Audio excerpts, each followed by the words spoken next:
Кисел дожд е многу разреден раствор од азотна и сулфурна киселина со pH вредност околу 4. Во ова видео ќе научите за начините како може да се направи киселиот дожд помалку кисел или барем да се намали неговото негативно влијание врз околината. Дали знаете од каде потекнува азотот кој го има во азотната киселина и сулфурот во сулфурната киселина? Направете пауза и размислете.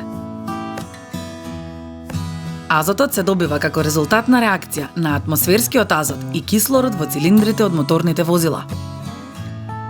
Сулфурот се добива со горење на фосилни горива кои содржат сулфур, особено во електраните. Да ги погледнеме термоелектраните во Европа. Со години овие електрани користеле високи оџаци за да го растераат сулфур диоксидот подалеку, мислејќи дека разредувањето е решение за загадувањето. Сепак, киселината не се разградувала, туку ветерот ја носел до Скандинавија, каде паѓала во шведските езера. Прво, луѓето се обиделе да ја неутрализираат киселоста со додавање варовник во езерата. Овој начин бил делумно успешен. Например, лососот се вратил во некои загадени реки во Велс, откако закиселените езера од кои течеле реките биле третирани со вар во текот на повеќе години. Многу подобар метод е да се спречи киселината да стигне во атмосферата со процесот наречен прочистување. Прочистувачот, потребен во овој случај, е некоја база која може да реагира со сулфур диоксид. Тоа може да биде морска вода која содржи мало количество натриум карбонат или негасена вар, калциум оксид.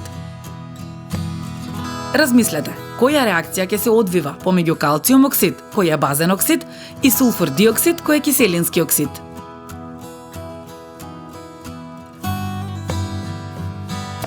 Калциум оксид плюс сулфур диоксид образува калциум сулфид. Сулфитот може да реагира со кислород при што се добива гипс, калциум сулфат, кој е главна состојка на малтерот за ѕидови.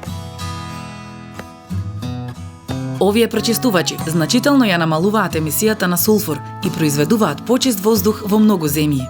Но тоа ја намалува ефикасноста на електраните, може би за дури 10%, што предизвикува зголемување на цената на електричната енергија.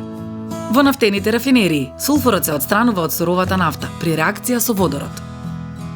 Оваа реакција во индустријата е позната како хидродесулфуризација.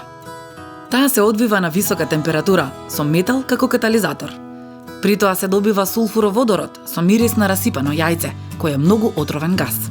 Кога прочистената нафта се рафинира, се добиваат различни горива, кои практично не содржат сулфур.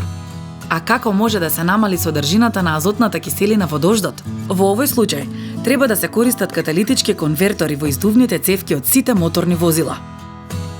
Тие ги разложуваат оксидите на азот до кислород и азот. Штета е што мора да го правиме ова, бидејќи се троши многу енергија од фосилните горива за да се овозможи азотот да реагира со водородот, за да се добијат ѓубрива богати со азот. Со малку лектор во сите издувни цевки може да се собира помалку од ѓубривото, секогаш кога резервоарот ќе го наполниме со гориво. Тоа е една идеја за вас, млади претприемачи. Да заклучиме.